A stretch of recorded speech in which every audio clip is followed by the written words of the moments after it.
Kapag ang isang tao ay walang tirahan, iniisip niyang ang magkaroon nito ay ang pinakamalaking biyaya. Pagdating sa pera, ang akala niya ay ang kayamanan ang sagot sa lahat. Kapag magkahiwalay, ang muling pagkikita ang pinakamaligayang sandali. Kapag may sakit, nagiging pinakamahalaga ang kalusugan. Kaya ano nga ba ang tunay na pinakamagandang bagay sa buhay? Para sa isang mahirap, ang pera ang kaligayahan. Para sa bulag, ang makakita ang kaligayahan.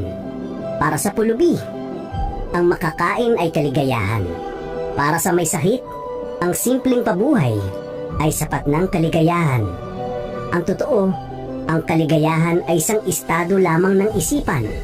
Ang may asawa, nagnanais na humiwalay. Ang walang asawa, nangangarap na mag-asawa. Ang hindi kilala, sabik na sumikat. Ang sikat, nagnanais ng katahimikan. Ang bata, sabik na tumanda. Ang matanda, nagnanais na makabalik sa nakaraan. Ang nahihirapan, gusto yumaman. Ang yaman, hindi makatulog sa gabi. Iniisip ang kapayapaang nawala habang hinahabol ng kayamanan. Likas sa tao ang isipin na mas mabuti ang nasa kabila. Ngunit walang yayabong kung hindi aalagaan ang nasa harap mismo natin.